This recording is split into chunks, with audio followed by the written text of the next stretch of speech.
그다음에 뭐 자궁에 수술을 했다든지 이런 경우에도 어렵죠. 그러면 이거 이외에도 이제 여러 가지 그 문제점이 있어서 임신이 안 되는 경우가 있는데 조금 전에 말씀드린 그분도 그 나이도 물론 있지만 그 아무리 아기 씨를 심어줘봐야 되지를 않아요. 그리고 또 중요한 게 뭐냐 하면 동의보감에 이제 그 유산에 관한 그런 조문이 나와 있는데 거기에는 이제 밤송이를 비유로 들어서 설명을 하고 있어요. 여러분들 밤송이 아시잖아요. 밤송이가 완전히 연글면 어떻게 돼요? 그렇죠. 딱 벌어져서 밤알이 아주 깨끗하게 나오잖아요. 그런데 이게 덜 연구른 걸 억지로 깨트리면 어떻게 돼요? 그렇죠. 그 이제 상처도 나고 제대로 빠져나오지도 않고 그것처럼 우리가 아기를 임신을 해서 10개월을 잘 길러내면 그렇게 이제 자궁에도 상처가 덜 생기면서 아주 건강한 아기가 출산이 되는데 억지로 유산을 시키는 경우에는 그 자궁의 손상이 많이 가겠죠. 그래서 이제 유산이 된 후에는 임신이 잘 안 되거나 습관성 유산이 되거나 이럴 확률이 굉장히 높아요. 그래서 치료를 동의보감에는 자연 출산을 했을 때보다 유산을 하면 10배나 더 치료를 잘해야 된다 이렇게 나와 있어요. 얼마나 현명한 얘기예요. 예, 그래서 이제 조금 아까 그분도 5, 6주 임신 5, 6주 때 유산이 됐고 또 임신이 안 되니까 그런 것들을 이제 치료하려고 오셨어요. 그래서 그분한테도 우선은 자궁 기능을 보완을 해주는 그런 이제 유산 후에 후유증을 없애주고 상처를 잘 아물게 해주고 그다음에 살이 너무 쪄 있으니까 노폐물을 제거하는 이런 약을 써드려요. 예, 임신을 할 때 사람에 따라서 처방이 굉장히 다양해요. 살이 많이 쪄 있는 분들은 아랫배를 따뜻하게 해주면서 노폐물을 제거하는 그런 약을 써주면 이제 살도 조금 빠지면서 자궁이 활성화되니까 임신이 되기가 좋아지는 거죠. 그래서 이제 이분이 약을 몇 번 드시고는 한 4-5번 드신 것 같아요. 안 오셨어요. 그래서 이제 잊어버리고 있었죠, 제가. 3년 만에 나타나셨어요, 이분이.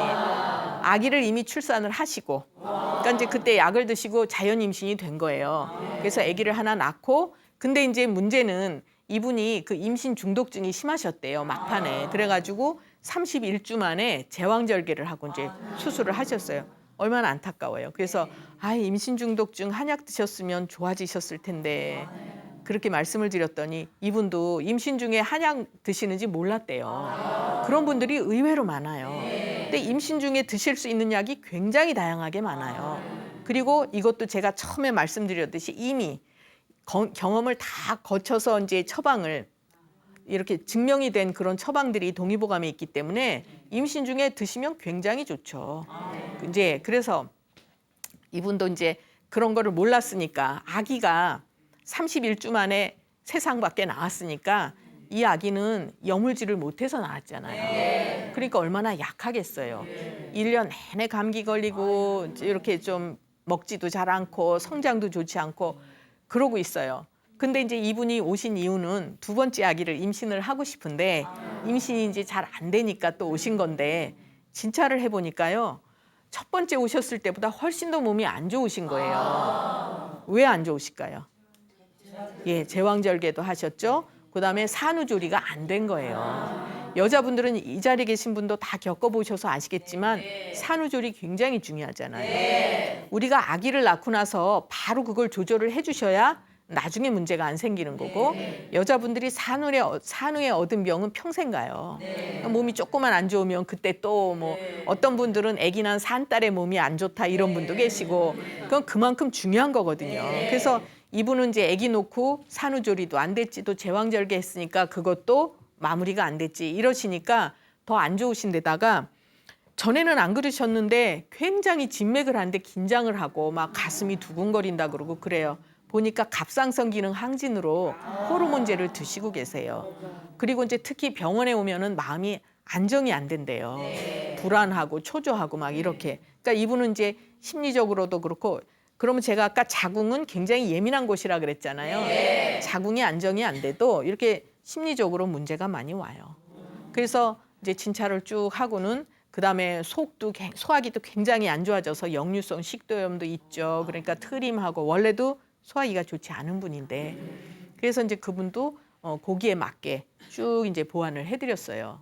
그러면 이분 같은 경우에도 그렇고 그 이제 자궁에 손상이 왔을 때 그때 바로바로 조절을 해드려야 되고 그다음에 조금 아까 이제 아기 얘기를 했는데 우리가 임신 중에 뭐 입덧도 있고 또 뭐 설사를 하기도 하고 임신 중독증이라든지 유산기라든지 여러 가지 문제가 생기잖아요. 임신 중에 그때마다 쓸 수 있는 처방들이 있고 또 동의보감에는 어떤 병명들이 나오냐 하면요.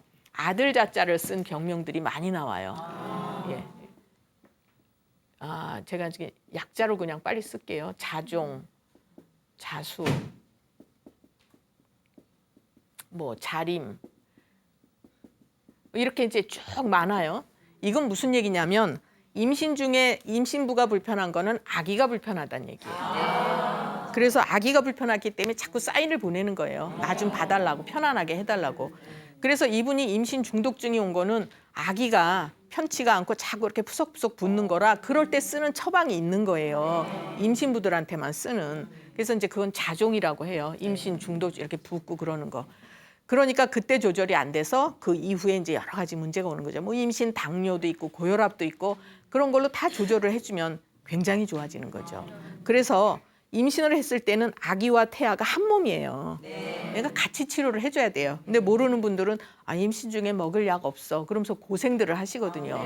그래서 이제 심지어는 전에 어떤 분이 있었냐면 임신 중에 감기가 걸렸는데 약을 못 먹는 줄 알고 계속 계시니까 이게 심해져서 중이염이 왔어요. 근데 막 너무 심해져서 고름이 줄줄 흐르는 거예요. 그러니까 도저히 그냥은 안 되니까 병원에 가서 그 이제 아기 유산을 시키고 그다음에 이거 치료하고 다시 임신하고 이런 경우가 있어요. 얼마나 안타까워요. 그 독한 약을 써야 되니까. 그래서 우리가 이제 이런 것들을 모르면 그런 이제 불상사가 생길 수 있는 거죠. 그래서 이제 그분은 그렇게 해서 치료를 잘 하셨고